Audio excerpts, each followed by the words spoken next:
자, 우리가 앞에서 차량의 성능은 구동력과 주행저항에 영향을 받는다고 했습니다. 그리고 차량의 최대 성능은 최대 구동력과 최소 주행저항 조건에서 발휘할 수 있다 그랬습니다. 따라서 우리가 그 구동력, 즉 차량의 성능에 플러스 요인으로 작용하는 거죠. 그리고 구동력은 우리가 두 가지가 있다 그랬죠. 축하중 곱하기 마찰계수에 의해서 나오는 구동력, 그리고 엔진을 포함한 동력 전달 장치에 의해서 나오는 구동력, 두 가지가 있다 그랬고, 그 두 개 중에서 작은 값에 의해서 구동력이 결정된다 그랬습니다. 이 두 가지 중에서 우리가 축하중 곱하기 마찰계수에 의해서 나오는 구동력을 구하기 위해서 우리가 이전 장에서 뭘 구했죠? 타이어에 작용하는 축하중을 계산하는 법을 배웠고, 이로부터 우리가 축하중에 의한 구동력을 계산하는 법을 우리가 배웠습니다. 물론 두 번째 구동력, 엔진과 동력 전달 장치에 의한 구동력도 있는데, 이것은 우리가 이 이후에 그건 3장에서 다루도록 하고, 지금부터는 주행저항에 대해서 좀 더 자세히 살펴보도록 하겠습니다. 우리가 주행저항을 뭐라 그랬죠? 주행저항은 차량이 진행하는데 반대급부로 작용하는, 즉 차량을 잘 못 가게 만드는 그런 저항이라 그랬습니다. 그래서 결국 이 주행저항은 자동차가 주행중 받는 저항이라고 할 수가 있습니다.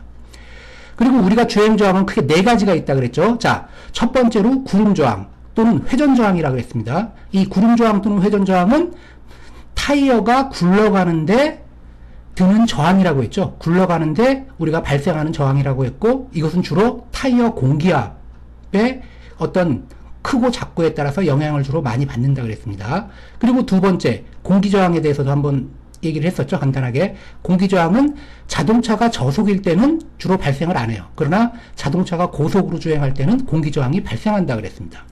그리고 등판저항은 우리가 자동차가 경사로로 올라갈 때, 그 자동차 전체 하중에, 즉, 그 아래쪽 방향 불력, 내려가려는 쪽 불력, 즉 W 사인 세타라 그랬죠. 이런 등판 저항이 발생한다 그랬고, 그 다음 차량을 가속하려고 할 때 또한 가속 저항이 있다 그랬습니다.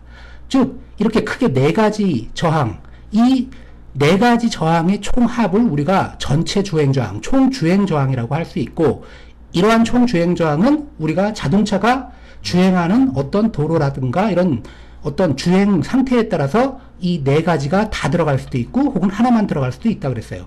즉 자동차가 평지를 저속으로 주행한다. 그럴 때는 첫 번째 구름저항만 발생하게 될 테고, 그리고 자동차가 평지에서 고속으로 주행한다고 하면은 거기다가 공기저항이 추가된다 그랬습니다. 그리고 또 하나, 만약에 자동차가 정속으로 주행하다가 고속으로 속도를 증가시킨다. 그럼 거기에 가속저항이 추가가 된다 그랬고, 그리고 경사로로 올라간다 그러면은 그때 등판저항이 추가된다 그랬습니다. 그래서 이 네 가지가 바로 전체 주행저항이라고 할 수 있습니다. 이러한 총 주행저항은 기관으로부터 차륜에 전달되어야 할 구동력을 결정한다 그랬어요. 이게 무슨 얘기냐면, 차량이 주행을 하려면은 최소한 차량에서 낼 수 있는 구동력, 즉 타이어에서 낼 수 있는 구동력이 주행저항보다는 커야지 굴러갈 수 있다는 겁니다. 구동력이 주행저항보다 작으면 어떻게 되죠? 구동력은 주행저항을 극복할 수가 없기 때문에 차량은 주행 불가 상태가 될 겁니다. 즉, 이 주행저항이 기관으로부터 차륜에 전달되어야 할 구동력을 결정한다는 얘기는 바로 그러한 얘기고, 즉 차량의 구동력이 주행저항보다 클 때 차량의 주행이 가능하다는 얘기입니다. 그래서 이런 주행저항과 기관의 회전토크, 그리고 동력 전달계의 효율의 상호관계로부터 주행성능, 즉 이 자동차의 최고 속도라든가 등판 능력 또는 가속 능력이 결정된다는 겁니다. 우리가 앞에서 시그마 F라는 말이 있었어요. 즉 뭐죠? 구동력에서 주행저항을 뺀 거를 우리가 시그마 F, 즉 잉여 구동력이라고 했죠.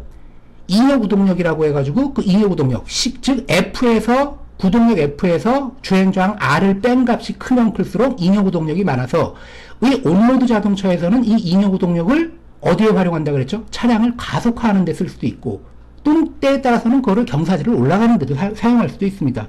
물론 오프로드 차량에서는 이 잉여 구동력을 견인력이라고 해가지고 이걸 어디서 사용한다 그랬죠? 즉 견인, 무언가를 끌고 가는 혹은 작업을 하는데 사용한다 그랬습니다. 따라서 이 차량의 이 주행 성능은 결국 구동력도 중요하지만 주행 저항도 굉장히 중요하다는 거예요. 주행 저항이 작으면은 어떻게 돼요? 구동력은 동일하다고 하더라도 주행 저항이 작으면은 결국 잉여 구동력이 커지기 때문에 차량의 성능은 올라갈 수가 있다는 겁니다. 자, 그래서 이런 주행 저항은 결국 구동력과 함께 차량의 어떤 주행 성능에 영향을 미치는 큰 인자라고 할 수가 있습니다. 자, 그러면 아까 요 전에 주행 저항은 크게 네 가지가 있다 그랬죠? 구름 저항, 공기 저항, 그리고 등판 저항, 가속 저항. 자, 그 중에서 먼저 이제 구름 저항에 대해서 좀 더 자세히 살펴보도록 하겠습니다. 자, 구름 저항이라는 거는 결국 뭐냐면은 바퀴가 수평 노면, 즉 경사가 앉은 평평한 지역이죠. 바퀴가 수평 노면을 전동하는 경우에 발생하는 저항입니다. 전동이라는 거는 회전 전자예요, 이 전자는. 그리고 이건 운동할 동자죠. 즉 회전하면서, 즉 타이어가 회전하면서 이동할 때, 운동할 때 발생하는 저항이라고 할 수가 있습니다. 자, 이러한 구름 저항은 크게 세 가지 요인에 의해서 나타나게 되는데, 자, 첫 번째는 뭐냐면 타이어 접지부의 변형에 의해서 발생하는 저항이 첫 번째. 물론 이게 가장 비중이 큽니다. 자, 타이어 접지부의 변형에 의해서 발생한다 그랬는데, 자, 결국 타이어의 변형은 뭐에 의해서 영향을 받죠? 즉 타이어 공기압에 영향을 많이 받게 될 겁니다. 타이어 공기압이 낮으면은 타이어가 변형이 많이 될 테고, 타이어 공기압이 굉장히 높으면은 타이어 변형이 거의 일어나질 않게 될 거예요. 즉 타이어 변형이 많으면은 타이어가 찌그러진다는 거죠. 그러면 타이어가 굴러갈 때 그 찌그러진 거를 계속 넘어가야 되기 때문에, 자, 구름 저항, 즉 회전 저항이 많이 발생하는 겁니다. 자, 그래서 이 온로드에서는, 자, 전체 발생하는 구름 저항의 대부분이 결국 이 타이어 접지부의 변형, 즉 공기압에 따른 타이어 변형에 의해서 주로 발생한다고 생각하시면 됩니다. 거의 대부분이에요. 자, 두 번째 구름 저항은 또 이런 게 있습니다. 노면의 변형에 의해서 발생하는 저항. 물론 타이어도 변형이 되지만 노면도 변형이 될 수가 있어요. 그러나 온로드는 어떻죠? 단단한 아스팔트나 시멘트 혹은 포장도로에서 자동차가 주행하기 때문에 온로드에서는 노면의 변형이 발생하지 않아요. 자, 그렇기 때문에 온로드에서는, 자, 이 두 번째 노면의 변형에 의해서 발생하는 저항은 발생하지 않기 때문에 0으로 나타나게 됩니다. 자, 그러나 이 오프로드 차량 같은 경우, 즉 연약지 같은 경우는 어때요? 타이어가 연약지에 들어가면, 자, 침하가 된다 그랬죠? 즉 빠진다 그랬어요. 자, 그럼 타이어가 빠지면은 그 빠진 데를 계속 넘어가야 되는 겁니다. 넘어가면 어떻게 돼요? 넘어가는데 굉장히 큰 힘이 들기 때문에 그게 바로 저항으로, 즉 회전, 구름 저항으로 나타나게 된다는 겁니다. 따라서 이런 노면의 변형에 의해서 발생하는 저항은 오프로드, 특히 연약지에서는 대부분을 차지하기 때문에, 즉 이 오프로드 비이클에 대해서 해당하는 거고, 온로드 비이클에 대해서는 이 노면의 변형에 의한 저항은, 자, 0이 되기 때문에 고려할 필요가 없습니다. 자, 세 번째는 베어링 혹은 마찰, 베어링, 마찰 등 자동차 각 부위 마찰에 의한 저항이 있습니다. 이거는 뭐냐면 우리가 자동차 차축이 있으면은 차축을 지지하는 데에 베어링이 있을 수가 있고, 뭐 타이어도 물론 달려 있지만, 이런 회전체가 돌아가려고 하면은 주로 베어링 같은 걸로 해서 우리가 연결이 되어 있는데, 그런데 어떤 마찰 저항이 발생할 수가 있습니다. 그러나 이 값은 굉장히 미세하기 때문에 사실 크게 무시해도 큰 영향은 없습니다. 자, 그럼 결국 온로드에서 발생하는 구름 저항은 결국 뭐에 의해서 대부분 나타난다 그랬죠? 바로 1번 항입니다. 즉 타이어 접지부의 변형에 의해서 발생하는 저항. 결국 뭐죠? 타이어 공기압이 굉장히 크게 영향을 미친다고 볼 수 있습니다. 자, 그리고 여기 그래서 보면은, 자, 구름 저항, 여기 2-16식이 있는데 구름 저항을 우리가 RR이라고 했습니다. 자, 서브 첨자로, 자, 그 소문자 R을 썼죠. R을 우리가 보통 저항이라 그랬고, 그리고 이 소문자 R은 뭐죠? 롤링이라는 의미를 가지기 때문에 이게 저항 중에서 요 스몰 r자가 붙은 거를 우리가 구름 저항이라고 우리가 표기한다 그랬습니다. 자, 구름 저항 RR은 결국 어떻게 표시되냐면 뮤 R 곱하기 W라고 이렇게 표시를 했습니다. 자, 이때 W는 뭐냐면 차량의 하중이라고 보시면 돼요. 혹은 타이어 하나만 놓고 봤을 때는 타이어에 작용하는 축하중이라고 볼 수도 있고, 자, 그리고 이 뮤 R은 뭐냐면은, 자, 뭐라고 되어 있습니까? 구름 저항 계수라 그랬어요. 구름 저항 계수. 자, 그리고 구름 저항 계수는 W분의 RR. 자, 이건 무슨 얘기냐면은 이 차량에 발생하는 구름 저항을, 자, 차량의 무게로 나눠준 거, 이거를 우리가 구름 저항 계수라고 한다고 우리가 앞에 운동방정식에서 한번 소개를 했습니다. 좀 전에도 얘기했지만, 자, 차량에 발생하는 운동 저항, 즉 구름 저항이 만약에 20kg 폴스고 차량의 무게가 1000kg 폴스면은 자 0.02가 나오죠. 그때 이 차량은 요 노면에서 0.0이라는 구름 저항 계수를 갖는다는 겁니다. 자, 그러면은 이 구름 저항 계수가 왜 중요하냐면은 일반적으로 승용차라든가 어떤 차량에 대해서 이 승용차가 아스팔트를 주행한다. 혹은 뭐 시멘트를 주행한다. 어떤 도로를 주행한다. 그러면 이 승용차하고 즉 타이어하고 이 노면 간의 구름 저항 계수는 일반적으로 어느 정도 우리가 통계적으로 주어져 있습니다. 즉 알고 있는 값이라고 보시면 돼요. 예를 들어서 승용차가 아스팔트에서 주행한다. 그러면 이 승용차는 일반적으로 아스팔트에서 구름 저항은 보통 구름 저항 계수는 0.01에서 0.02 사이에요. 즉 차량 무게의 한 2% 정도 된다는 겁니다. 만약에 0.0이라고 하면은 차량이 1000km, 그리고 구름 저항 계수 0.02 하면은 전체 구름 저항은 20kg라는 것을 그냥 쉽게 구할 수가 있습니다. 자, 그래서 우리가 보통 구름 저항 RR은 차량의 무게에다가 구름 저항 계수 값을 우리가 곱해가지고서 우리가 쉽게 구할 수가 있습니다. 자, 그러면 이러한 구름 저항 계수에 영향을 주는 요인에 대해서 한번 살펴보도록 하겠습니다.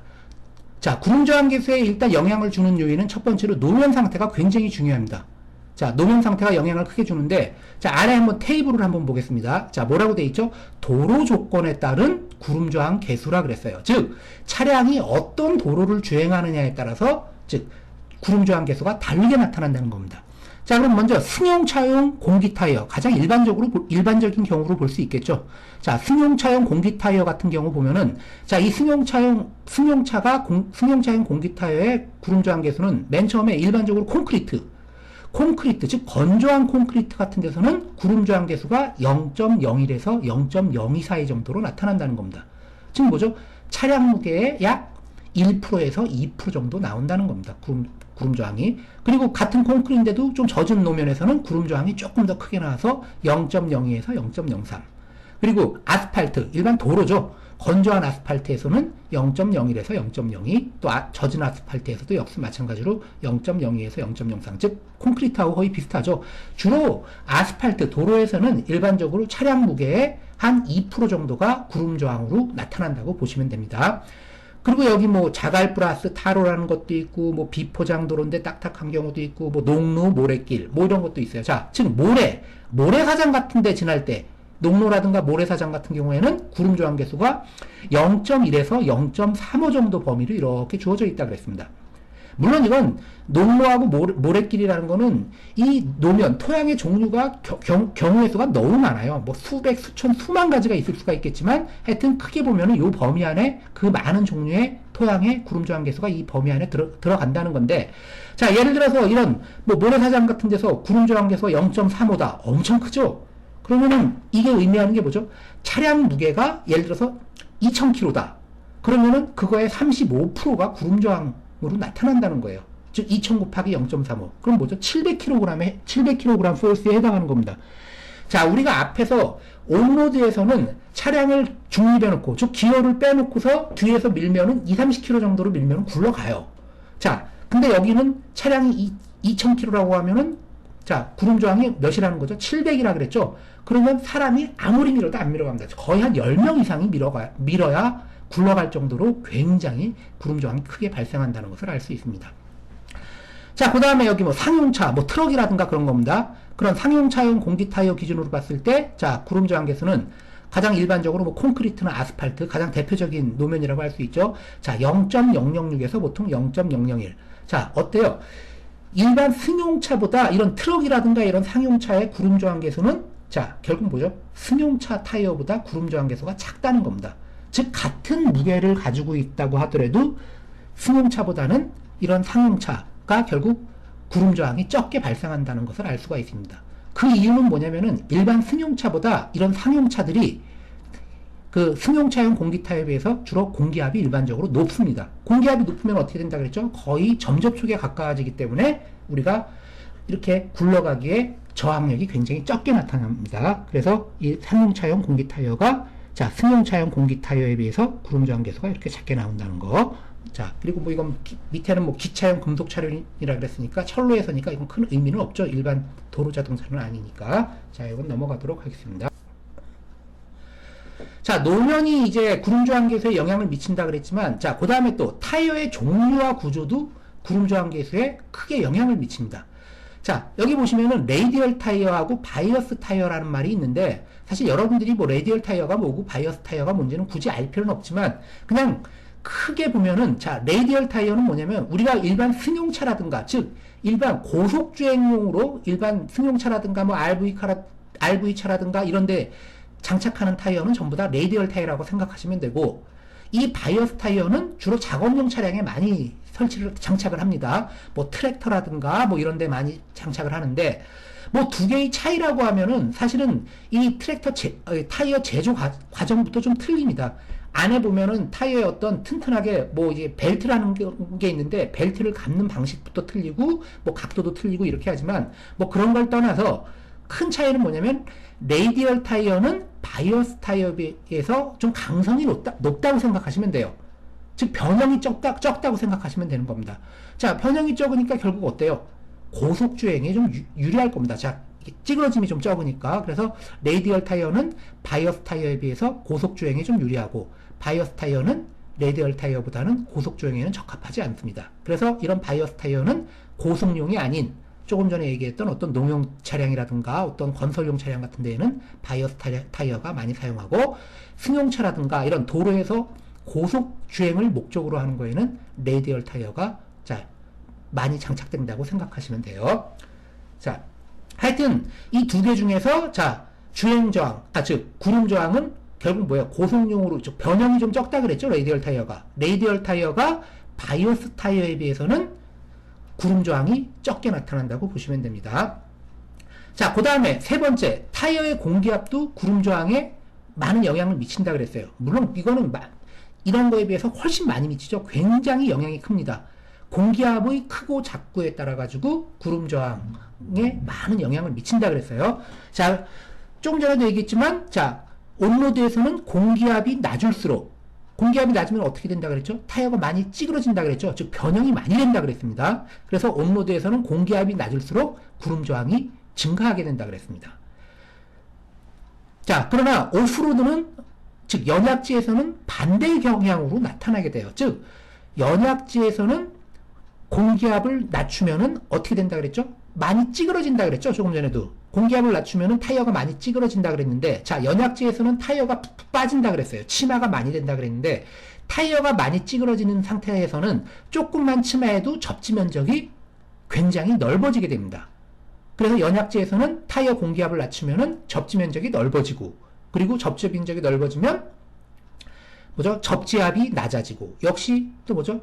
그러면 치마가 적게 발생하기 때문에 주행 저항이 적게 발생하게 되는 겁니다. 그래서 오프로드에서는 공기압을 낮출수록 좋고, 그리고 온로드에서는 공기압이 높을수록 구름 저항이 감소한다고 생각하시면 되는 겁니다.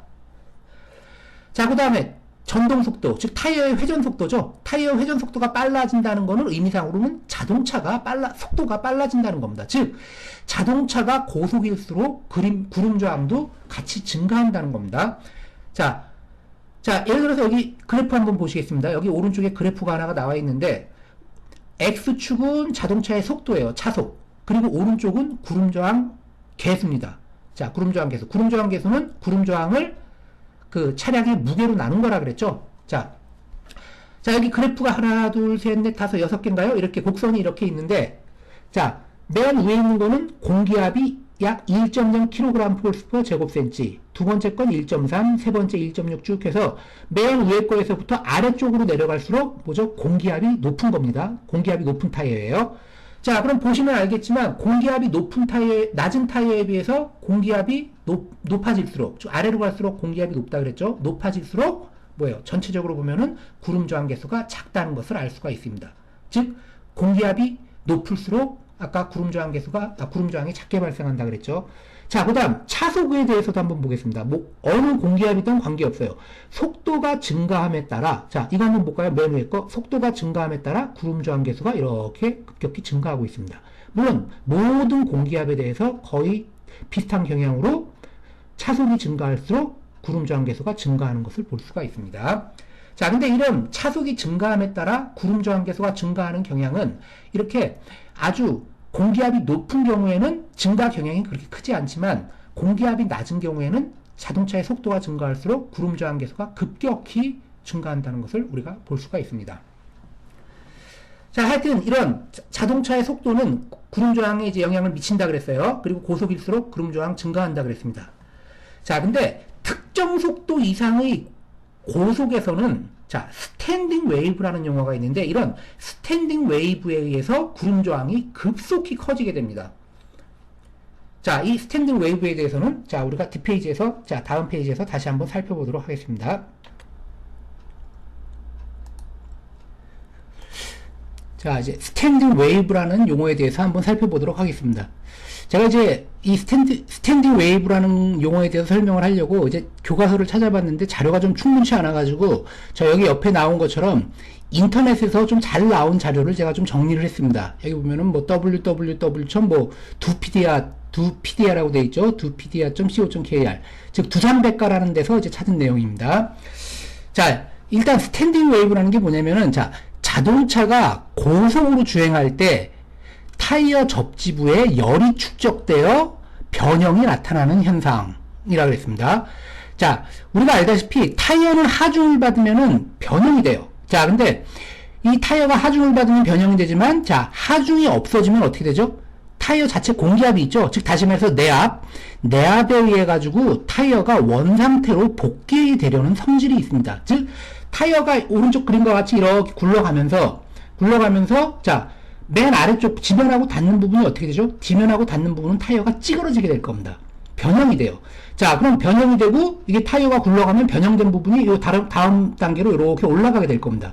자, 이렇게 변형이 돼서 찌그러졌던 부분이 이렇게 돌아가지고 다시 지면에 닿는 순간 요 전까지는 이 타이어의 변형이 완전히 회복이 돼가지고 변형이 없는 상태로 해서 다시 지면에 이렇게 닿는 그 상태가 계속 일반적으로는 반복이 됩니다.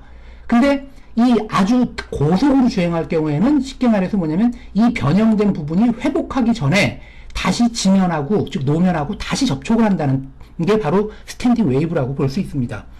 자, 그래서 여기 한번 읽어볼게요. 자, 자동차가 고속으로 주행하여 타이어의 회전 속도가 어느 정도 이상 빨라지면 접지부에서 받은 타이어의 변형이 다음 접지 시점까지도 복원되지 않고 접지 부위 뒤쪽에 변형 부위가 물결처럼 남게 된다 그랬습니다.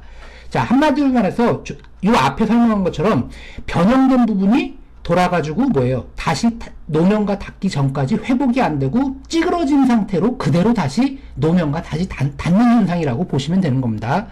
자, 이러한 현상은 주로 되게 시속 150km 전후의 주행 속도에서 주로 발생을 하게 되고, 자, 이러한 스탠딩 웨이브 현상이 생기면은 자, 구름 저항만 단순히 증가되는 게 아니라 더 큰 문제가 발생합니다. 즉 타이어가 이게 터지게 돼요. 즉 완전히 이제 찢어지게 되는 현상이 발생하게 되는 겁니다. 자, 그래서 스탠딩 웨이브 현상이 생기면 타이어 내부에 많은 열이 발생을 하는데 이러한 상태에서 주행을 계속하면 타이어가 파손된다 그랬습니다.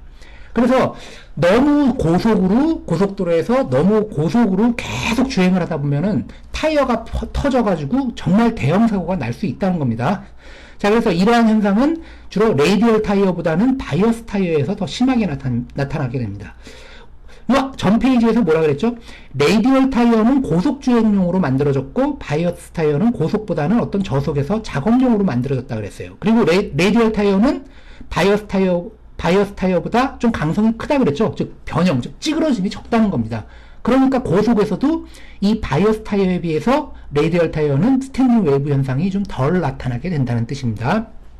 자, 따라서 자, 고속 주행의 기회가 많은 경우는 고속 주행에 적합한 타이어를 장착하든가, 이 얘기는 뭐냐면 같은 레이디얼 타이어라고 하더라도 타이어 보면은 이제 기어에 보면은 이 타이어는 시속 몇 킬로까지 주행할 수 있고 이 타이어는 또 몇 킬로까지 주행할 수 있고, 즉 같은 레이디얼 타이어 내에서도 고속용 타이어가 또 따로 있습니다. 자, 그래서 이런 고속 위주로 많이 주행할 때에는 고속용 타이어, 즉 고속 주행에 적합한 타이어를 장착해야 된다는 뜻입니다. 자, 그리고 특히 고속으로 주행할 때는 뭐예요? 타이어 공기압을 표준 공기압보다 10 내지 30% 높여야 된다 그랬습니다. 즉 타이어 공기압이 높으면 어떻게 된다 그랬죠? 변형, 즉 찌그러짐이 줄어든다 그랬죠? 찌그러짐이 줄면은 뭐예요?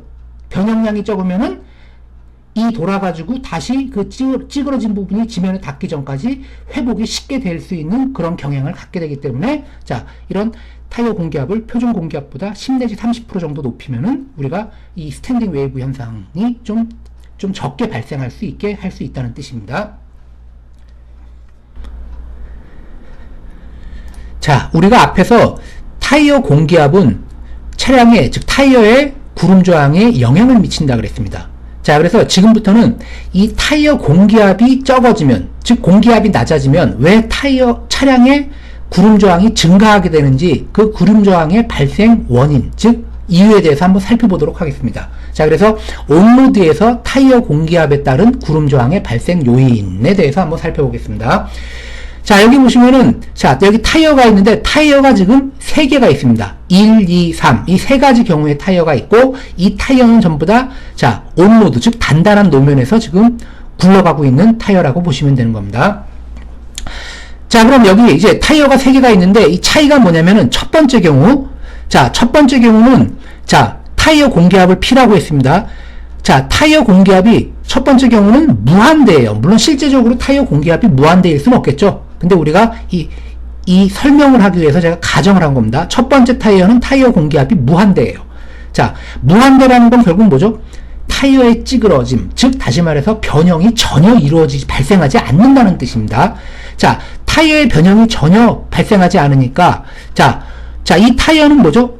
즉 정력학적으로 평형 상태를 유지해야 됩니다. 즉 수직 방향의 평형이 이루어져야 되겠죠. 이 타이어 차축에 W라는 수직 하축이 발생하면은, 자, 이거에 대해서 반작용력으로 지면에서, 즉 도로에서 타이어 쪽으로 반작용력, 즉 N이 밑에서 위로 이렇게 발생하게 될 겁니다. 그리고 이 반작용력은 작용력 W하고 크기는 같고 방향은 반대, 즉 식이기 때문에 시그마 FI 콜령을 만족하게 됩니다. 자, 그리고 두 번째 경우는 뭐냐면은, 자, 타이어 공기압이 어느 정도 있는 겁니다. 즉 타이어 공기압이 P1이에요. 자, 일반적인 타이어라고 보시면 되죠. 전격 타이어라고 하겠습니다. 전격 공기압. 자, 이런 전격 공기압일 때, 자, 위에서 차축에, 즉 타이어의 수직하중 W가 가해지면은 이 타이어에는 이렇게, 여기는 아주 타이어의 변형이 전혀 없지만 이렇게 동그랬던 부분이 이렇게 변형이 발생될 겁니다. 즉 찌그러지는 거죠. 찌그러져서 이렇게 지면하고 닿는 부분이, 여기는 점접촉이지만 거의 점접촉이지만 이거는 이렇게 찌그러져서 접지 면적이 넓어지게 될 거예요. 자, 그럼 이것도 역시 마찬가지로 수직 방향의 평형 상태를 이루기 때문에, 자, 위에서 작용하는 W하고 밑에서 반작용으로 작용하는 N, 수직 반력이죠. 이거는 크기가 같고 방향이 반대로 해서 이렇게 작용하게 될 겁니다. 즉 시그마 FI 이퀄 0이죠. 자, 근데 이렇게 점접촉일 때는 위에서 작용하는 수직 하중하고 밑에서 작용하는 반작용력 N하고, 자, 작용선이 같아요. 자, 작용선이 같아서 동일선상에서 작용을 하게 됩니다. 자, 근데 이게 공기압에 따라서 이렇게 타이어가 이렇게 찌그러지게 되면은 이 반작용력 부분이 원래 W가 작용하는 이 라인에서 반작용력이 작용하는 게 아니라 타이어가 굴러가면서 앞부분부터 이제 접지가 되겠죠. 그래서 이 반작용력 N이 왼쪽으로, 즉 타이어의 진행 방향 앞쪽으로 좀 이동을 하게 됩니다. 자, 그래서 이 반작용력이 작용하는 N은 뭐죠? 수직 하중이 작용하는 이 W에 비해서 편심 2완만큼 이렇게 작용하게 됩니다. 자, 이렇게 작용하게 돼요.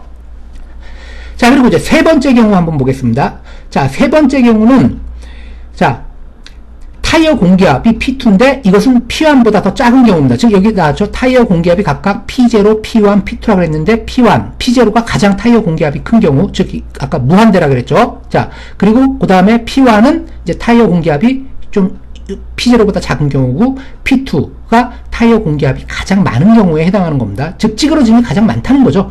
자, 그래서 공기압이 P2인 경우에 대해서 살펴보면은 이 가운데 두 번째 그림보다 훨씬 더 많이 찌그러졌습니다. 자, 그러면 역시 마찬가지로 수직 방향의 평형은 만족을 해야 되기 때문에 W가 작용하면은 밑에서 반작용력 N이 이렇게 작용하는데, 이 세 개, 첫 번째 경우, 두 번째 경우, 세 번째 경우, 즉 반작용력 N은 다 동일합니다. 자, 근데 차이가 뭐냐면은 많이 찌그러질수록 어떻게 되냐면은 이 타이어가 굴러가면서 반작용력이 작용하는 부분이 이 수직하중이 작용하는 이 라인에서 좀 더 앞으로 더 이동하게 되는 겁니다. 즉 공기압이 P2보다 조금 많은 경우에는 이 편심 2완만큼 앞으로 수직 발력이 진행한다 그랬죠. 이동한다 그랬죠. 근데 좀 더 많이 찌그러졌을 경우 얘는 이 편심 2라고 했습니다. 이 2완보다 편심, 즉 앞으로 이동하는 발력값이 이동하는 거리가 훨씬 더 크게 나타난다는 겁니다. 자, 이런 식으로 이제 그 어떤 자유물체도가, 이 세 개의 자유물체도가 이런 식으로 나타나게 되는데, 자, 이 세 개의 경우 모두, 자, 이건 전부 정력학적으로, 자, 시그마 F 이퀄 0, F도 만족해야 되지만, 뭐죠? 모멘트 평형도 만족해야 되는 겁니다. 자, 즉, 일단 뭐예요? 엔진에서부터 타이어가 장착된 이 타이어 쪽으로, 자, 토크가 발생을 하게 되는 겁니다. 이 토크에 의해서 타이어가 회전이 되겠죠? 자, 아까 조금 전에 설명한 타이어의 공기압이 무한대일 때, 즉 강차륜에 해당한다 그랬죠? 점접촉. 이때 토크 T가 엔진에서부터 이 최종 구동륜, 즉 타이어의 토크 T0가 이렇게 작용을 합니다. 그럼 토크 T0에서 이게 굴러가려고 할 거예요. 자, 근데 자, 지금 이 토크가 작용하는데, 자, 이게 모멘트 평형을 만족해야 되기 때문에 시그마 M0 이퀄 0이라 그랬습니다.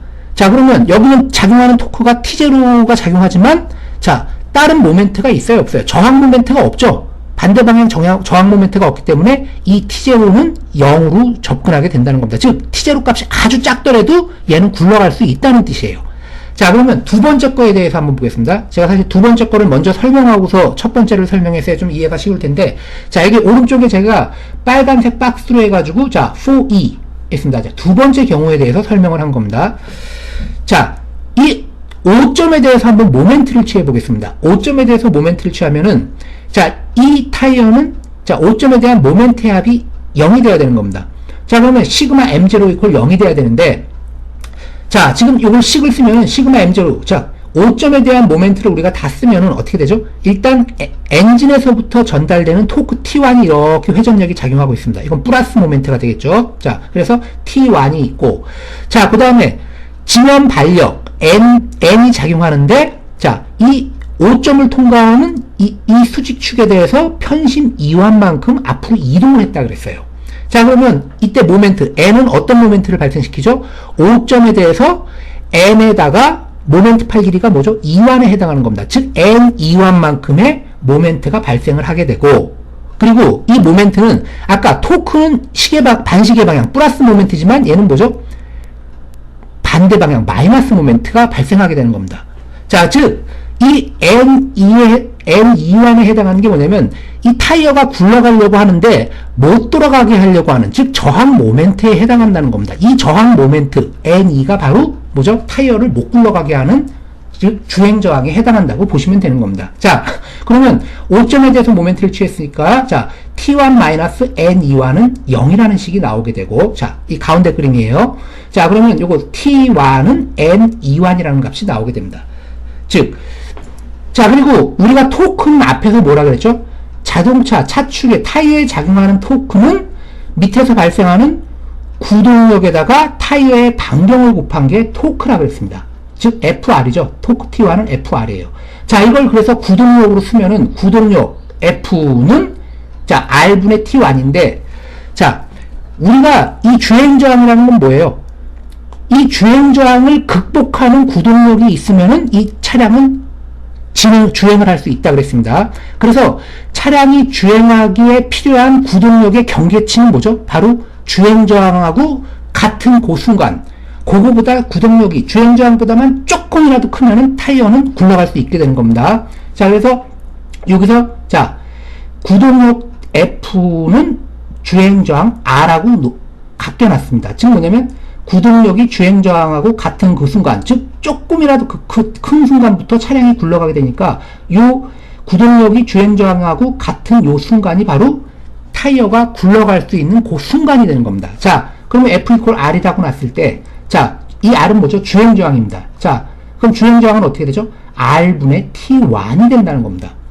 자, 그때 이 R은 뭐냐면은 여기는 R이라고 되어 있고 여기는 R2라고 되어 있어요. 이 R2는 뭐냐면은 보통 일반적인 R은 타이어의 일반적인 반경입니다. 쉽게 말해서 일반적인 반경. 자, 이 R2는 또 뭐냐면은 공기압에 따라서 타이어가 찌그러진다 그랬어요. 찌그러지면 어떻게 되죠? 이 5점부터 지면까지의 타이어 반경이 줄어들게 되겠죠. 많이 찌그러지면은 타이어 반경은 더 줄어들게 될 거예요. 자, 그래서 이 R2를 우리가 유효 회전 반경이라고 합니다. 타이어 공기압에 따라서 영향을 받겠죠. 자, 그래서 자, 그때 이 주행저항 R은 하여튼 스몰 R이 대문자 R이죠. R은 R분의 T라 그랬으니까 R분의 T1이라는 식으로 해서 주행저항이 발생하게 되는 겁니다. 자, 그러면 이제 요식 가지고 한번 첫 번째 거 한번 볼게요. 자, 주행저항, 발생하는 주행저항은 R분의, 즉 타이어 반경분에 작용하는 토크라 그랬는데, 자, 첫 번째 같은 경우 어떻게 된다 그랬죠? 이거 굴러가는데 토크가 전혀 필요 없다 그랬죠? 점접촉이면은 토크가 전혀 필요가 없습니다. 자, 그렇기 때문에 자, 첫 번째 경우에 해당하는 경우는 주행저항이 0이 되는 거고, 즉 T1이 0이기 때문에. 자, 두 번째 경우는 뭐죠? 두 번째 경우는 T1이 뭐라 그랬어요? T1은 N2하고 같다 그랬습니다. 즉 타이어가 굴러가려고 하는데 이 지면 발력이 앞으로 조금 이동을 하기 때문에 못 굴러가게 하는 저항 모멘트라 그랬죠? N2. 자, 이게 N2에 해당하는 겁니다. T1은 N2하고 같다 그랬죠? 즉 저항 모멘트가 발생을 하니까 R분의 T1, 즉 다시 말하면 R분의 N2만큼의 주행저항이 발생한다는 뜻입니다. 자, 그리고 세 번째 경우, 공기압이 가장 낮은 경우에 해당한다 그랬죠? 더 많이 찌그러지면은 자, 지면 발력이 좀 더 타이어가 주행하는 앞쪽으로 좀 더 이동해서 편심 E 값이 더 커진다 그랬어요. 자, 그러면 이 식에서 저항 모멘트 N2 값은 어떻게 되죠? N21이 아니라 N22가 되니까 N 값은 똑같아요. 똑같지만 E2 값이 커지니까 뭐죠? 저항 모멘트 팔 길이가 커지니까 이 N22 값은 N21보다 커지게 될 겁니다. 여기 나왔죠, 이렇게. 자, 그래서 이 세 번째 경우가 어떻게 되죠? 즉, 주행저항 R은 R분의 뭐죠? T1, T2에 해당하는 거겠죠? 이걸 T2라 그랬으니까 그 T2에 해당하는 거는 N22가 되고, 그리고 N22는 N21보다 크게 나타날 겁니다. 자, 그래서 두 번째 경우보다는 세 번째 경우가 자, 주행저항이 더 크게 나타난다고 보시면 되는 겁니다. 자, 이러한 이유로 해가지고 타이어 공기압이 낮아지면은 자, 구름저항이 커지게 된다고 보시면 돼요.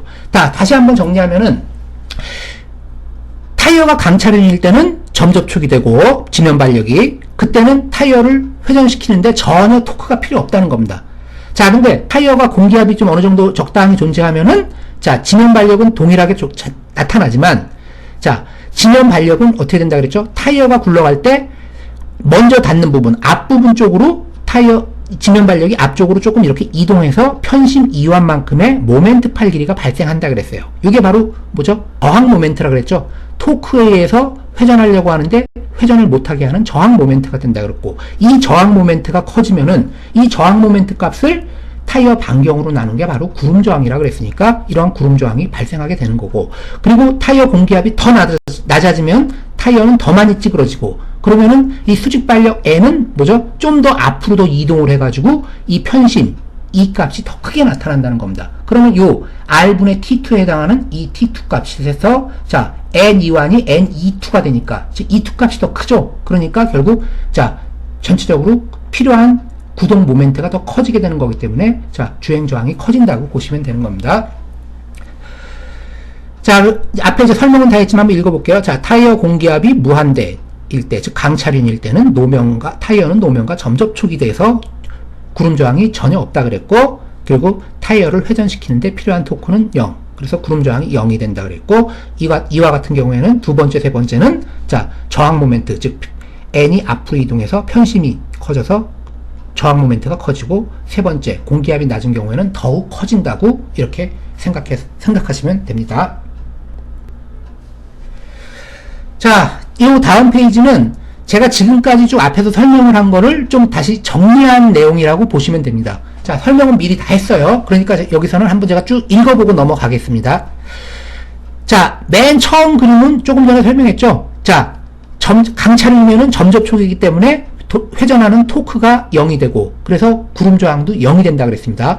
자, 근데 타이어 공기압이 이렇게 점점 감소를 하면은 어떻게 되죠? 타이어의 변형이 증가한다 그랬고, 타이어의 변형이 증가하면 타이어의 접지 면적이 증가하게 된다 그랬습니다. 자, 그래서 접지 면적이 증가하면 어떻게 되죠? 타이어에 작용하는 지면발력의 작용선, 요 지면발력 작용선 N이죠. N. 이 지면발력 작용선이 타이어의 중심축에서 앞쪽, 즉 진행 방향 쪽으로 이동하게 된다 그랬습니다. 즉 편심 E가 발생한다 그랬죠. 편심 E가 이렇게 발생하게 되는 겁니다. 자, 그래서 이 편심 E와 지면발력 N의 곱, 즉 NE죠. 이게 뭐라 그랬죠? 모멘트는 모멘트인데 뭐죠? 타이어의 회전을 방해하는 저항 모멘트로서 이 MR equal NE가 작용한다 그랬습니다. 그래서 이 타이어 회전축 5점에 대한 모멘트 시그마 M0 equal 0을 적용시키면은 자, 이렇게 T 가운데 거 T1 마이너스 NE1은 0이 돼야 되기 때문에 자, 토크 T는 NE1. 즉, 이 저항 모멘트인 MR, 즉 NE를 극복하기 위하여 토크가 필요하게 된다는 겁니다. 자, 이거는 근데 뭐죠? 저항 모멘트가 없으니까 토크가 필요가 없죠. 자, 엔진에서 동력이 필요 없다는 뜻입니다. 굴러가는데. 자, 근데 이거는 저항 모멘트가 발생하기 때문에 토크가 T1, 이거는 T2, T2는 더 크겠죠. 이런 토크 T가 필요하므로 자, 이런 즉 저항 모멘트, 즉 NE가 구름 저항의 발생 요인이 된다는 겁니다. 자, 그래서 이런 건 타이어의 공기압이 낮을수록 편심 E가 아까 커진다 그랬죠. 이 E1이 E2로 점점 커졌습니다. 즉 E2는 E1보다 커요. 그래서 저항 모멘트 MR도 타이어 공기압이 낮아질수록 함께 증가하여 타이어 구름 저항이 증가하는 이런 현상이 나타나게 됩니다. 자, 이 그림은 제 앞에서 설명했던 거를 좀 더 수학적으로 수식으로 다시 한번 쓴 겁니다. 첫 번째 경우, 자, 여기, 자, 공기압이 무한대인 경우죠. 여기 자유물체도가 이렇게 그려져 있습니다. 자, 근데 여기 DP라고 되어 있는데 DP는 무시해버리십시오. 없다고 생각하시면 됩니다. 이 DP는 없는 겁니다. 자, 얘는 이제 정력학적으로 평형 상태니까, 자, 이 자유물체도에서, 자, 여기는 이제 구동력하고 주행저항도 다 표시를 했습니다. 자, 여기 축하중 W가 작용하고, 지면발력 N이 작용하고, 동일선상이겠죠? 자, 점접촉이니까, 강차륜. 그리고 여기 엔진으로부터 타이어에 토크 T가 이렇게 작용하고 있습니다. 이 토크 T에 의해서, 즉 뭐죠? 마찰력이죠? 즉 뭐요? 구동력이 진행 방향으로 이렇게 작용할 테고, 또 뭐죠? 주행저항 R이 이렇게 반대 방향에서 이렇게 작용하게 될 겁니다.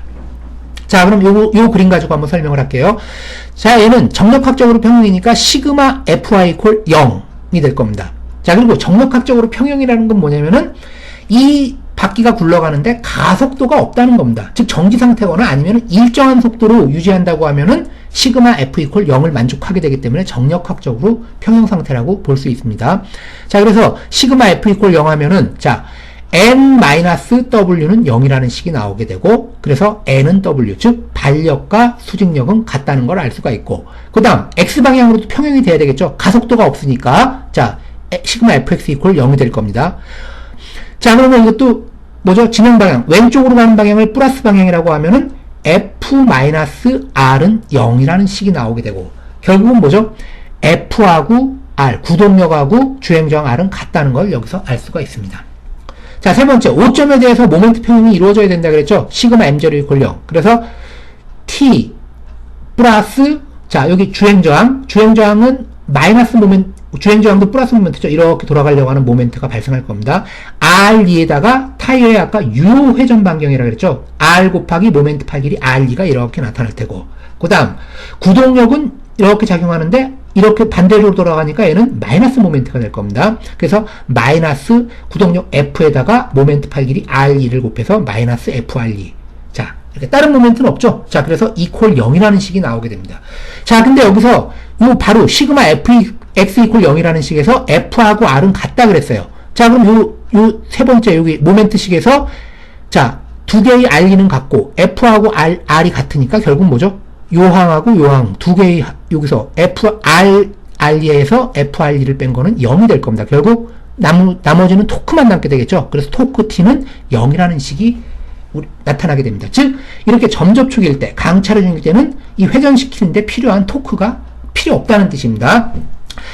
자, 그리고 우리가 보통 토크는 뭐라 그랬죠? 구동력 곱하기 뭐죠? 회전 반경이라 그랬어요. 일반적으로 토크는 그래서 T는 여기서는 FR이라고 쓸 수 있다 그랬는데, 자, 그럼 F 구동력으로 정리하면은 F는 R2분의 T로 쓸 수 있고, 자, 요걸 다시 쓰면은 아까 이 구동력하고 주행저항은 같다 그랬죠? 그래서 주행저항 R은 F라고 쓸 수도 있습니다. F. 그리고 F는 R2분의 T라 그랬죠. 근데 여기서 토크 T가 0이니까 결국 주행저항. 그리고 이것을, 여기를 굴러가는 데 필요한 구동력도 거의 0이 된다는 뜻입니다. 자, 이렇게 설명할 수 있습니다. 자, 두 번째는 일반적인, 아까 두 번째 그림이죠. 일반적인 공기압을 갖고 있는 타이어에 대해서 마찬가지로 똑같은데 차이는 뭐죠? F 이퀄 R 있지만 차이는 뭡니까? 수직 반력 N이 약간 이 중심축에서 진행 방향으로 앞쪽으로 이완만큼 이렇게 이동했다는 거, 그거 외에는 차이가 없습니다. 그리고 좀 더 요거에 비해서는 찌그러짐이 좀 발생했으니까 유효 회전 반경이 좀 줄어들었겠죠. R가 좀 작아진 거. 요게 이제 차이점이라고 볼 수 있습니다. 자, 그럼 이것도 역시 시그마 F가 이퀄 0 하면은, 자, N-W는 0 해서 수직발력 N하고 가해주는 수직력하고 같다는 걸 알 수 있고, 또 시그마 Fx 이퀄 0이니까 역시 F-R은 0. 그래서 구동력하고 주행저항은 같습니다. 자, 5점에 대해서 우리가 모멘트를 취해주면 역시 마찬가지로 T 플러스 R2의 R의 R2 이가 있고, 그 다음 빼기 F의 R2 있고, 그 다음 또 뭐죠? 위의 그림에서는 없지만 여기서 하나 추가된 게 뭐죠? 저항 모멘트 N2완이 하나가 추가된 겁니다. 그리고 이 저항 모멘트는 타이어가 굴러가려는 이 플러스 방향에 대해서 반대급부로 작용하니까 마이너스 모멘트가 되겠죠. 그래서 마이너스 N2완은 0이라는 식이 나오게 됩니다. 자, 그럼 여기서 T로 정리하면 T는 쓰면 어떻게 됩니까? 아까 F하고 R은 같다 그랬어요. 그러니까 요 두 항은 그냥 소거돼서 없어지고, 그럼 남는 건 뭐죠? N2완만 남게 됩니다. 그래서 오른쪽으로 넘기면 토크 T는 N2완이 되고, 그리고 구동력 F는 뭐라 그랬죠? 토크를 타이어 반경으로 나눠준 걸 우리가 구동력으로 한다 그랬죠? 그래서 F는 R2분의 T. 그리고 T에 해당하는 거는 뭐죠? N2완. N2완으로 이렇게 쓸 수가 있습니다. 자, 결국 이 주행저항 R은 F하고 같다 그랬죠? R은 F가 되고, 이것은 R2분의 N2완. 자, 앞의 식에서는 토크가 0이기 때문에 여기서는 주행저항이 0이라 그랬어요. 자, 근데 여기는 뭐죠? T 대신에, 자, N2완, 즉, 뭐죠? 저항 모멘트라 그랬죠? 이 저항 모멘트 값이 존재하기 때문에 이때는 주행저항이 발생한다는 겁니다. 그리고 이제 오른쪽에 N-R이라 그랬는데, 이건 뭐 별로 중요한 건 아니지만, 자, 여기서 R2분의 2완을 우리가 나중에 보면 이게 운동저항 계수로 해서 나타나게 된다는 겁니다. 자, 운동저항 계수 곱하기 축하중 곱한 게 뭐죠? 바로 우리가 주행저항이라 그랬죠? 구름저항이 식으로 이렇게 나타나게 되는 겁니다. 하여튼 뭐 요 식은 지금 뭐 크게 중요하진 않고, 결국 운동저항은 R2분의 N2완, 즉 뭐죠? 저항 모멘트 값에 의해서 영향을 받는다는 뜻입니다. 자, 마지막으로, 자, 타이어 공기압이 가장 낮은 P2인 경우, 자, 찌그러짐이 훨씬 많죠. 두 번째 그림하고 요 앞에서 얘기한 두 번째 그림하고 그림은 거의 유사해요. 단지 찌그러짐이 많으니까 접지 면적이 좀 넓어진 것 뿐이고, 그리고 뭐죠? 편심값 2완에 비해서 E2는 좀 더 많이 커져서 N값, 지면발력 N이 2완보다는 더 커져서, 자, 앞으로 좀 더 진행한 것 뿐이죠. 그리고 더 많이 찌그러졌으니까 뭐죠? 타이어의 유효 회전 반경 R2가 더 작아졌을 겁니다. 자, 이것도 역시 이 정력학적 평면 방정식은 모두 만족을 해요. 자, 그래서 시그마 F가 이퀄 0하니까 똑같이 N-W는 0에서 지면 발력 N은 수직하중 작용력하고 같다는 거 알 수 있고, 또 시그마 Fx 이퀄 0하니까 F-R은 0 해서 구동력하고 주행저항은 같다라는 거고, 세 번째 5점에 대한 모멘트를 취하니까 시그마 M0 이퀄 0이라 그랬죠. 그러면 역시 마찬가지로 T 플러스 R에다가, 자, 모멘트 팔 길이 유효회전 반경 R2. 그 다음 구동력은 마이너스 모멘트니까 마이너스 F의 R2. 그 다음 또 뭐죠? 빼기 저항 모멘트가 있다 그랬죠? N-E2가 있습니다. 자, 두 번째, 요 앞에서 얘기한 두 번째 그림에 비해서 E2 값이 커진 거죠. 그래서 앞에 있는 그림보다는, 자, 저항 모멘트가 요 값이 더 크게 나타날 겁니다. 왜? N은 동일하지만 E2 값이 커졌기 때문에. 자, 그래서 이거는 이퀄 0이라는 식으로 이렇게 나오게 되고, 자, 요 두 번째 식에서 F하고 R은 같다 그랬으니까, 자, 요 식은 소거돼서 없어질 겁니다. 즉, R2 빼기 F-R2는 없어지고, 결국 T-NE2는 0이라는 식이 될 겁니다. 그래서 토크 T, 이 타이어를 구동시키는 데 필요한 토크 T는 NE2가 되고, 그리고 구동력은 뭐라 그랬죠? 토크를 타이어 반경으로 나눈 거라 그랬죠? 그래서 유효회전 반경으로 나눈 R2분의 T로 이렇게 쓸 수 있고, 그리고 T는, 자, NE2라 그랬습니다. 그리고 주행저항 R은 아까 F하고 같다 그랬죠? F하고 같으니까 주행저항 R은 그냥 F하고 같으니까 이 식을 그대로 써줘서 R2분의 N2로 이렇게 놓을 수가 있습니다. 자, 그럼 결국 두 번째, 요 전에 했던 거에 비해서 요 세 번째 그림, 주행저항은 어떻게 되죠? 요 전에는, 자, 요 N 값은 똑같지만 N1에 비해서 N2가 훨씬 큽니다. 그러니까 당연히 주행저항, 자, 더 커졌겠죠? 더구나 또 뭐죠? 회전 반경까지 또 줄어들었어요. 왜? 좀 더 많이 찌그러지기 때문에. 회전 반경, 유효회전 반경이라고 그랬죠? 회전 반경도 더 많이 찌그러졌으니까, 자, E2A에서도 우리가 주행저항이 이 두 번째 거에 비해서 커졌다는 걸 알 수 있고, 또 회전 반경도 또 줄어들었으니까, 역시 이 회전 반경 요인에 의해서도, 자, 주행저항은 더 커졌다는 것을 우리가 알 수 있습니다. 자, 그래서 타이어의 구름 저항은 수직화 중 W 또는 반력이죠. W에 비례해요. 자, W는 뭐죠? W는 항상 반력하고 같았죠. 반력 N하고. 그러니까 결국 이 N 값에 비례해서 주행저항은 커지게 되는 겁니다. 즉, 차량의 무게가 무거울수록 타이어에 작용하는 축하중도 커지게 되니까 차량의 무게가 무거워질수록 뭐가 커진다는 거죠? N이 커지니까 결국은 차량의 수직화중, 무게가 무거워지면은 구름저항은 커지게 되는 거고, 즉, 수직화중 W에 비례한다 그랬습니다. 타이어의 구름저항. 그리고 또 하나, 타이어의 변형이 클수록 역시 구름저항은 또 역시 커지게 돼요. 타이어의 변형이 클수록. 왜? 타이어의 변형이 커진다는 거는 뭐가 커진다는 거죠? 이 편심 E 값이 커진다는 겁니다. 즉, 아까 E1에 비해서 E2가 커졌죠? 즉, 타이어의 변형이 클수록 요 E 값이 커지니까, 자, 즉, 그 구름저항은 커지게 되고, 또 하나, 뭐죠? 타이어의 유효 반경이 작을수록 또 구름 저항이 증가하게 된다는 겁니다. 즉, 유효 반경. 어떤 경우에 유효 반경이 커졌죠?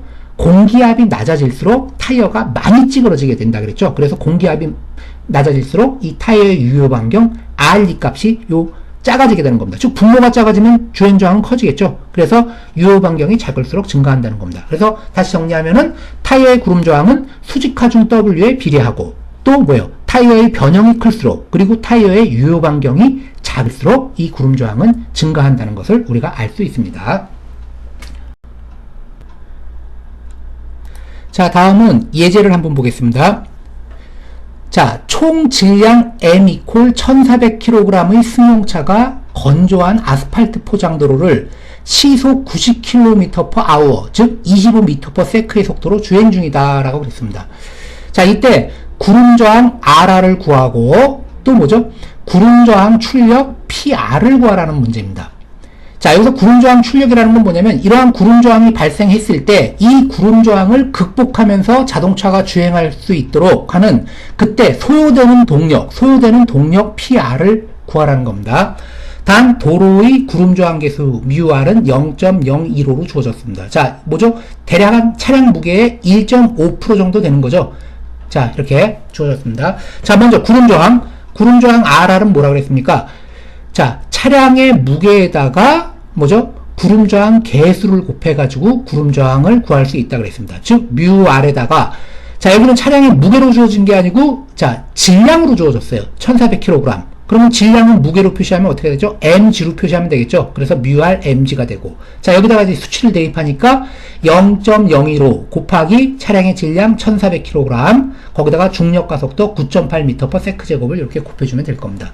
자, 그래서 이걸 정리했더니 총 205.8N이 나와서 대략적으로 206N이라는, 자, 구름 저항이 발생한다는 것을 알 수 있습니다. 이건 뉴턴이지만 킬로그램 폴스로 환산하면 대략 한 어떻게 되죠? 한 21kg 정도쯤 되겠죠? 21kg 폴스. 자, 그 다음에 이제 구름저항 출력을 구하라는 겁니다. 즉, 이 구름저항을 극복하고서 차량이 주행하는데 필요한, 즉 소요되는 동력을 구하라는 겁니다. 자, 동력은 우리가 뭐죠? 우리가 흔히 파워라 그래요. 파워. 자, 그리고 이 파워는 뭐죠? 동력은 뭐죠? 단위 시간 동안에 한 일의 양 을 우리가 동력이라고 합니다. 그래서 동력을 다른 말로 단위 시간 동안에 한 일의 양이기 때문에 일율이라고도 한다 그랬어요. 자, 그래서 dt분의 dw 워크, w는 워크, 일이죠. 그리고 일은 또 우리가 어떻게 쓸 수 있죠? 일은 힘 곱하기 이동한 거리, fs로 쓸 수 있습니다. 그래서 이거는 dt분의 fds라고 이렇게 할 수가 있습니다. f는 일정하죠. 저항에 해당하는 거니까 F는 일정하니까 상수 개념으로 돼서 DT분의 FDS로 쓸 수가 있고, 자, 그리고 DT분의 DS는 뭐죠? 이동한 거리를 시간으로 나눠준 거.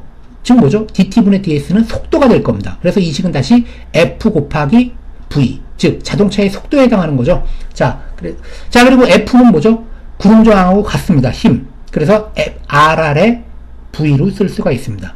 자, 그러면 206N에다가 속도 미터/세크로 해서 25m/s를 곱해주니까 자 5150W. 자, 파워의 단위, 즉 동력의 단위는 와트를 주로 사용합니다. 와트 5150W가 되고, 자 킬로와트 단위로 환산하면 5.15kW라는 것을 알 수가 있습니다. 즉 이러한 구름 저항을 극복하고서 차량이 주행을 하려면은 5.15kW에 해당하는 동력이 필요하다는 겁니다. 자, 우리가 동력, 파워에 대한 거를 이제 참고적으로 여기 빨간색 박스로 이렇게 표시를 해놨는데, 우리가 흔히 동력하면 뭐죠? 여기는 지금 와트로 표시했지만, 일반적으로 우리가 생각하는 동력은 뭐죠? 보통 마력이라는 거를 사실 더 많이 씁니다. 마력. 자, 마력, 홀스파워에서 HP를 쓰죠. 자, 1마력은 뭐죠? 1마력은 우리가 마력을 HP로 쓰기도 하고, PS로 쓰기도 합니다. 거의 비슷해요. 자, 1마력은 75kg force m/s라 그랬습니다. 제가 강의할 때 재료역학에서도 그렇고 동력학에서도 그렇고 많이 이제 설명을 했었죠. 자, 75kg force m/s가 1마력인데, 자, 우리가 흔히 마력을 많이 쓰지만 마력은 국제 단계가 아니에요. 미국이라든가 영국 이런 데서는 마력이라는 말을 쓰지만 실제적으로 국제 단위계에서는 마력이라는 걸 안 쓰고 뭘 쓴다 그랬죠? 이 와트라는 단위를 쓴다 그랬어요. 근데 와트는 굉장히 크기가 작기 때문에 킬로와트 곱하기 1000을 해서 킬로와트 단위를 주로 사용한다고 보시면 됩니다. 이 킬로와트가 이 동력, 파워에 대한 국제 단위라고 생각하시면 돼요. 이거는 예를 들면 이거하고 같은 겁니다. 기계의 단위로서 우리는 보통 뭘 쓰죠? 국제 단위계 미터를 쓰죠. 근데 미국은 뭘 써요? 미터를 안 쓰고 피트라든가 뭘 쓰죠? 마일 이런 걸 쓰는 겁니다. 그 차이라고 생각하시면 되는 겁니다. 자, 그러면 1kW는 대략 어떻게 되죠? 1kW는 1W는 1Nm/s를 1W라고 하고, 그러면 1kW는 1000Nm/s에 해당하는 겁니다. 자, 그러면 1000Nm/s는 자, 아까 1마력을 뭐라 그랬죠? 1마력은 75kg force m/s라 그랬어요. 자, 그러면 우리가 이거를 Nm/s를 kg force m/s 단위로 환산하려고 하면은 9.81로 나눠주면 됩니다. 그러면 1kW는 대략 102kg force m/s가 되고, 자, 그리고 1마력은 아까 75kg force m/s라 그랬으니까 요거를 75로 나눠주면은 자 1kW는 대략적으로 1.36마력 정도에 해당한다고 보시면 되는 겁니다. 자, 그럼 여기서 아까 요 주행저항, 즉 구름저항을 극복하는데 5.15kW의 동력이 필요하다 그랬죠. 거기다가 우리가 1.36을 곱해주면은 이 구름저항을 극복하는데 필요한 소요 동력을 마력으로도 표시할 수 있습니다. 1.36을 곱하면은 대략 어느 정도 됩니까? 한 7마력 정도 되나요? 한 7마력 정도의 자 동력이 필요하다는 것을 알 수가 있습니다. 자, 그리고 1kW는 대략 1.36마력에 해당하는 거고, 또 1마력은 역으로 보면 뭐죠? 약 735W에 해당합니다. 그래서 0.735kW. 그리고 아까 HP, 마력하고 PS는 거의 비슷하다 그랬죠? 차이는 크게 없고, 뭐 영국하고 프랑스나 독일 이런 데서는 하고 쓰는 용어는 주로 이렇게 PS 단위를 많이 씁니다. 자, 거의 유사해요. 그래서 1마력은 대략 1.013ps에 해당하니까 둘 다 크게 구분 없이 그냥 1마력 하면은 HP를 쓰기도 하고, 자, PS 단위를 쓰기도 하고, 그렇게 사용한다고 하시면 됩니다. 자, 이래서 이제 구름저항에 대한 것은 이제 여기까지로 하고, 자, 이제 다음부터는 이제 공기저항에 대해서 우리가 좀 더 자세히 알아보도록 하겠습니다.